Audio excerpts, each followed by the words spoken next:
Hi everyone and welcome back to the last episode of this 3-part series in which I'm covering pockets, pleats and the waistband. In the previous 2 episodes I showed you how to do 2 variations of pockets and 2 variations of pleats, to which I will put the link in the description down below. For today I'm going to show you how to do 2 variations of adding on a waistband. So without further ado, let's get wasted.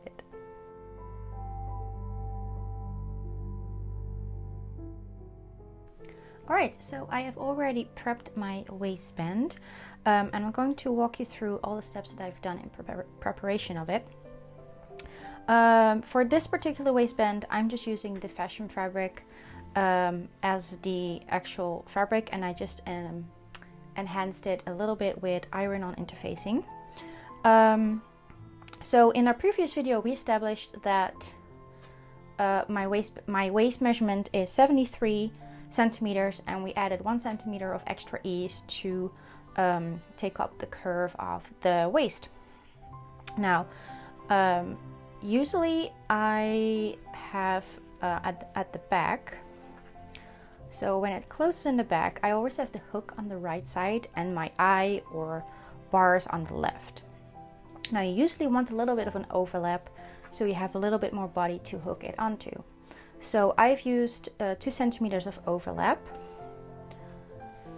So as you can see here, this is my center back. I have 1 centimeter of seam allowance, side, center front, side, center back, 2 centimeters of overlap and 1 centimeter of seam allowance. I usually do my waistbands 2.5 centimeters wide. So this one is 1 centimeter, seam allowance 2.5, 2.5 and 1 centimeter. So it's in total 7 centimeters wide. I have basted a stitch right in the middle, which is just a little guidance to help you along the way. Then I ironed on my iron-on interfacing, and as you can see I have only done so with excluding the seam allowances. So anything that I will stitch will be on the edge of where the interfacing is. Then I have stitched another basting line, which is here, and it will only cover the center front from here to here. And as you can see, it's actually not on the line where my seam allowance is, but a few millimeters below that. I think it's about maybe 2 millimeters below, and the reason for that I will tell you in a second. Now after the basting stitches and the interfacing I have ironed on, I pressed my waistband double right on my basting line. So that's basically where that basting line is for. It's just so you know, to give it a good press, and it's right in the center. Then I also pressed on this basting line, just only on the front side. Now, one important thing is, if you're using iron-on interfacing, or actually any interfacing at all, you want that to be on the side that is against your body. So if this were to be the inside of our waistband, and this is the outside, which is what people will see depending if you wear anything over it. Waistband closes like this. Then you'll see this is smooth and unenhanced, and the inner side is the one that has the interfacing. Now the reason I have ironed it at this and basted this is because this is where our pleated skirt part will be sewn on this side. This one will fold over and we're going to stitch in the ditch. But if I were to fold this over right where my seam allowance should be, and I would stitch in the ditch, I would most probably miss hitting my fabric because they're equally as long, right? So I've lengthened it just by 2 millimeters, so our stitch, if we were to stitch in the ditch from the other side, would just end up on the edge here. Now for this particular skirt, we're only going to sew the waistband onto the front panels, which is from the side seam to the side seam. We're going to sew that on this side of the waistband.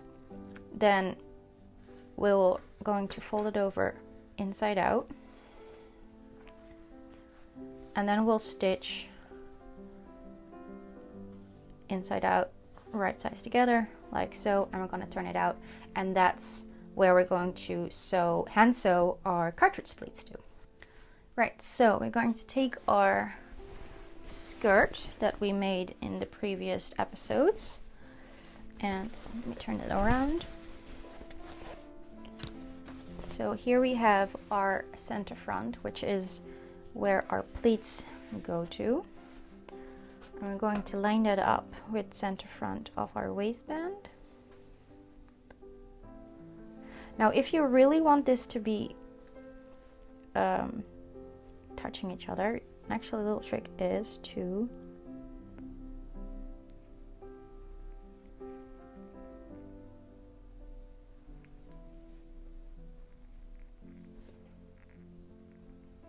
there. That will make sure that they will be nicely attached. So I'm going to prick this one just next to it. All right, so then we go side on the side.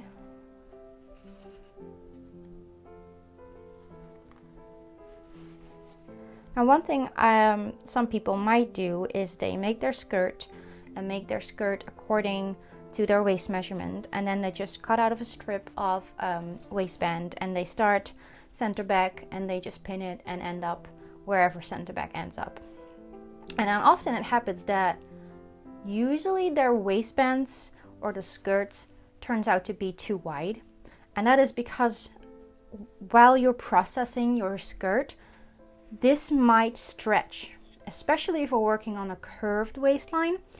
So you always should actually go by make your waistband the size you need it to be. So as you can see here, this one actually fits quite nicely, but here this one's actually a little bit too tight, which means is that I have to let this one ease a little bit to make sure we get to that size. Maybe if we stretch it a bit. There we go. And that is, I think, some of the most common problems people run into when they're doing waistband, is that they don't end up the size that they need to be, because during the process the waist of your skirt or your garment or trousers, whatever, might stretch.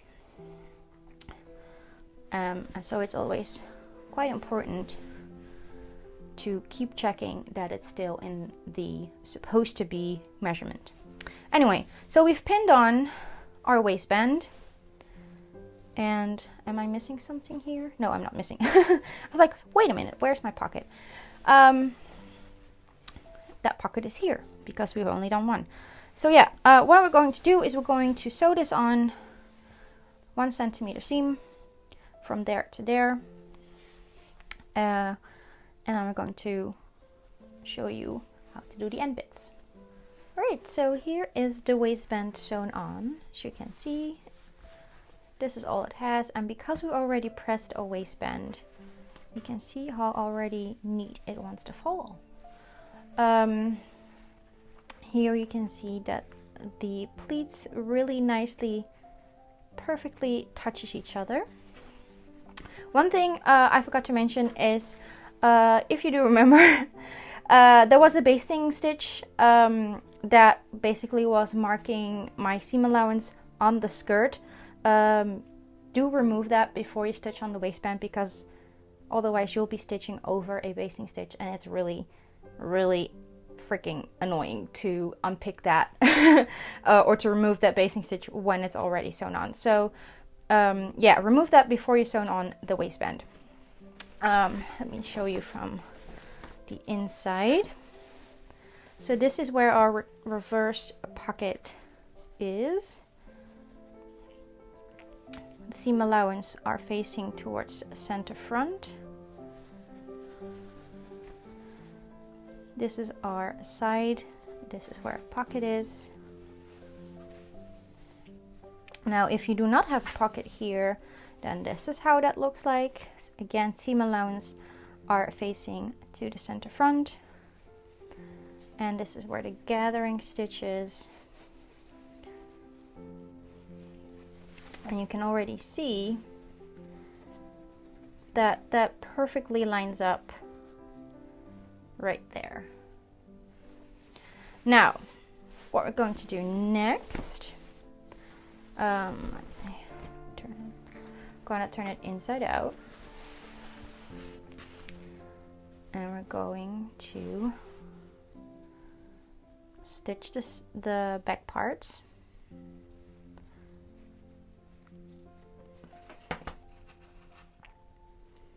And we're just going to fold it on the basting line, and I'm just going to pin it for ease.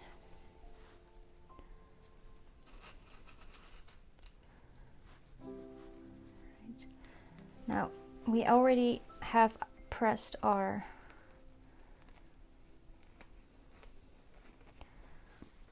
seam here, so we can remove that a bit back. There we go.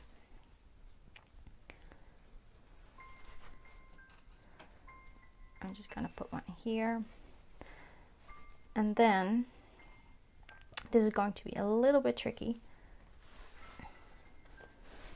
We're going to fold our seam allowance down, and this is really thick, so might be a bit tricky. But we're going to stitch up to there.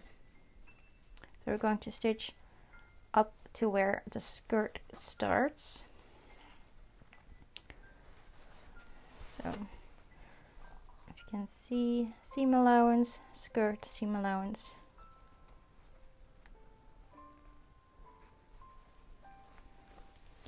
And we're going to sew, starting here, go around the corner to there, and then the same on the other side.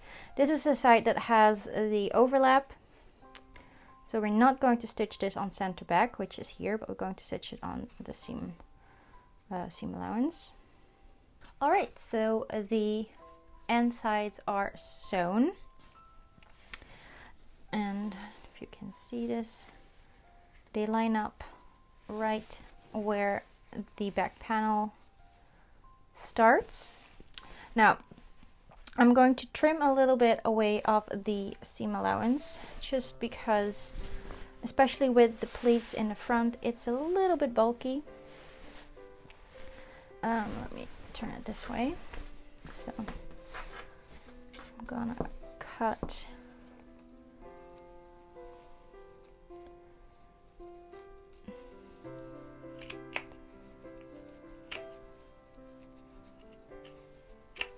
especially if you have the pockets as well. So I haven't cut the seam allowance of the waistband, as you can see. I've only cut the skirt, and normally I would do that with the waistband as well, but because this is so thick, I'm going to leave it in here just so it probably equals each other out a little bit. I am going to nip the corners here and here.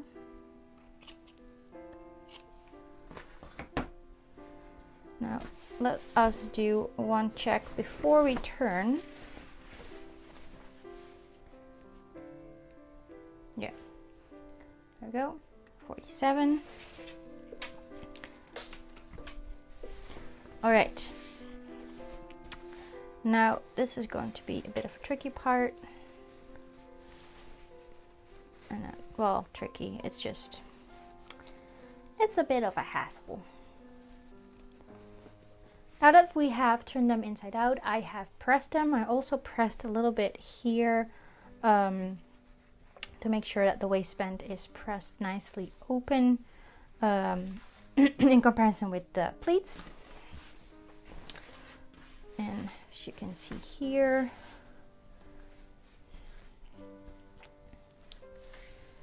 you can already see that because we already pressed this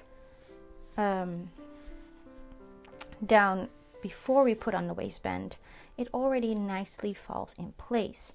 So what we're going to do now is we're going to remove this basting stitch as we no longer need it. There we go.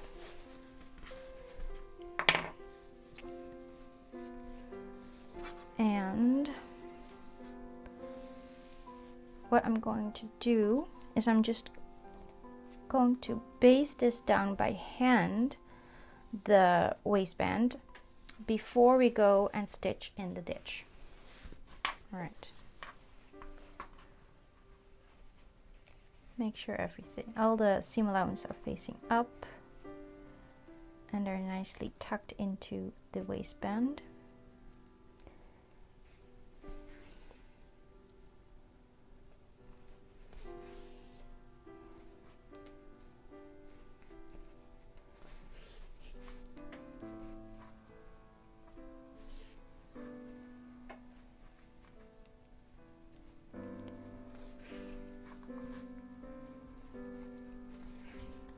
That one is basted down. As you probably see, it's not through and through, just the waistband and like the first layer of the pleats, just so it stays in place. So what I'm going to do now is I'm going to stitch in the ditch here to make sure that our waistband is sewn closed.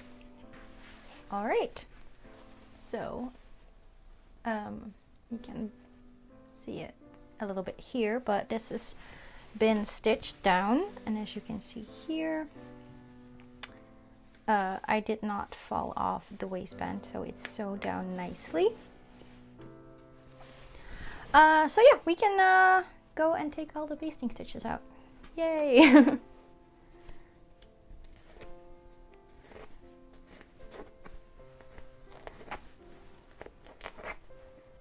Right, so we are now neatly finished with the front. Now I might state the obvious here. I've been sewing with a white thread, and that is solely for the purpose so you can see what I'm doing and where my stitches are. If I were to sew this with a black thread, it would be way harder for you guys to see what I'm actually doing. So yeah, this is not really how it's supposed to go, but you should usually unless you're going for that aesthetic, use the color of your fabric. But even, you know, with a white thread, it doesn't notice. You don't notice it very much when you stitch in the ditch. But yeah, obviously do that with the color that your fabric is in. Now we can move on to the cartridge part, and that is let's see. So this is my hook side. This is my a bar side. So yeah, 2 centimeters. This is our center back. Now, what we are going to do is we're going to count our cartridge pleats. Now, if I pull this tight, I need to pull it to the other side.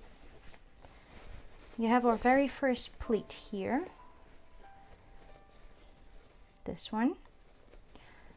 And we very much like that to be straight where against our knife pleat. So right there. So just for sake of it, I'm just going to pin that down.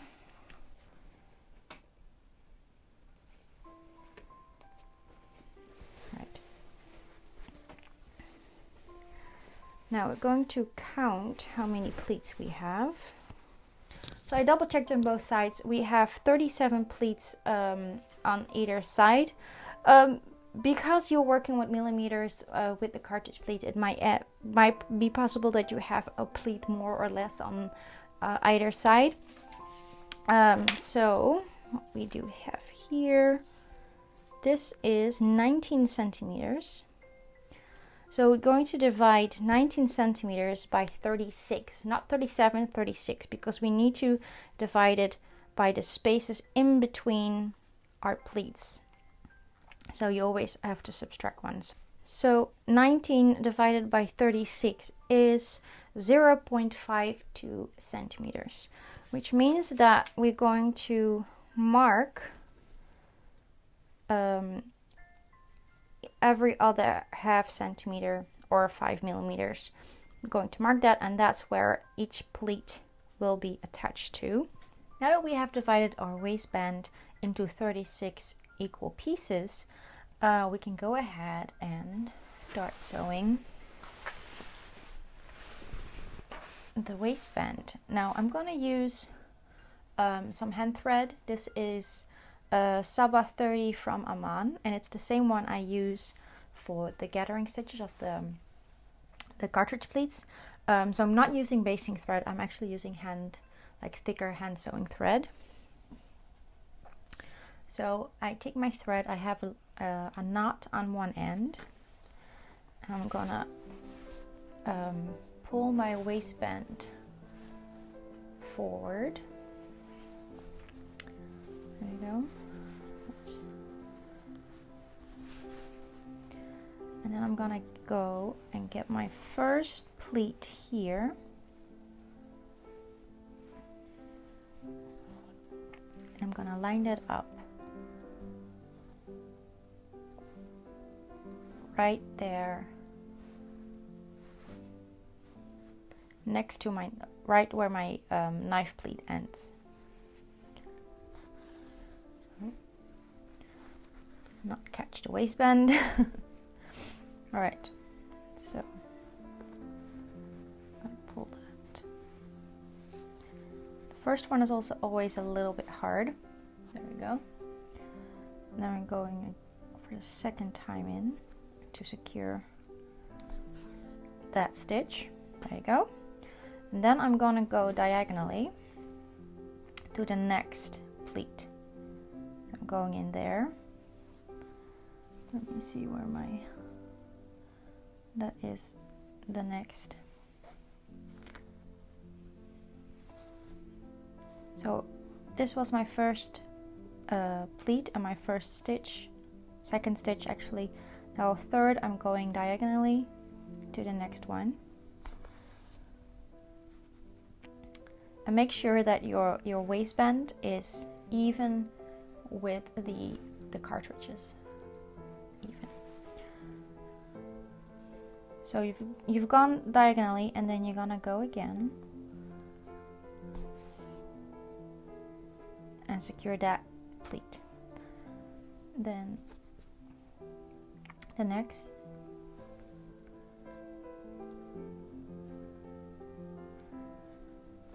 Diagonal and secure. And moving on to the next. Diagonal, secure.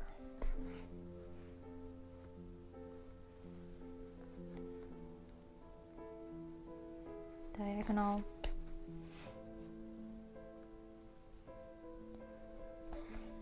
secure. See?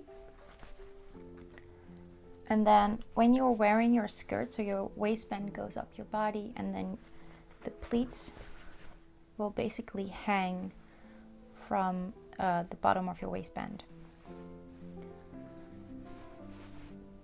Alright, so let's continue sewing these on.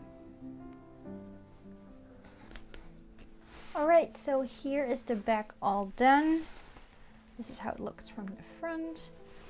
Now, last thing we're going to do is we're going to secure our gathering thread. Now you can pull it a little bit, but make sure it has the ease to curve around whatever your undergarments are. So if you wear a bump pad or a bustle or corded petticoats, give it that room to fan out a little bit and don't pull it tight. And then I'll just finish it off.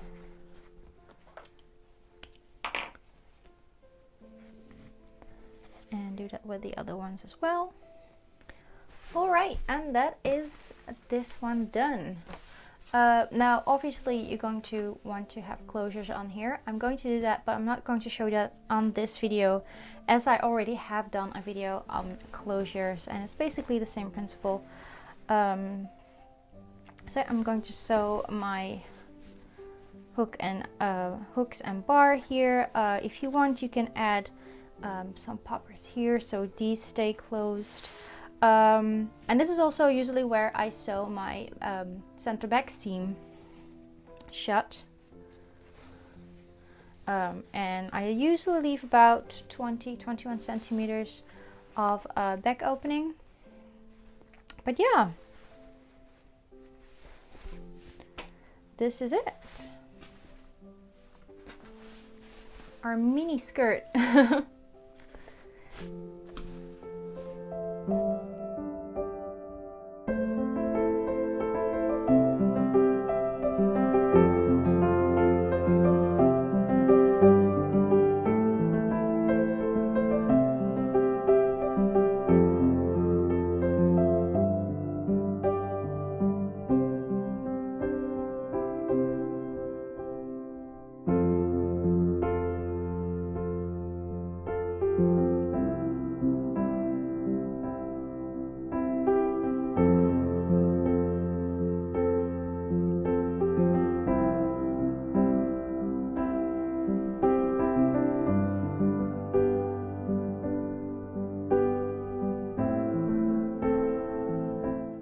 And with that, we wrap up this mini-series.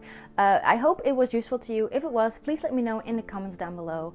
And let me know if you would like to see more of these. And if so, what would you like to see? So that's it for me this year. I hope you have a wonderful holiday, whatever it is that you celebrate.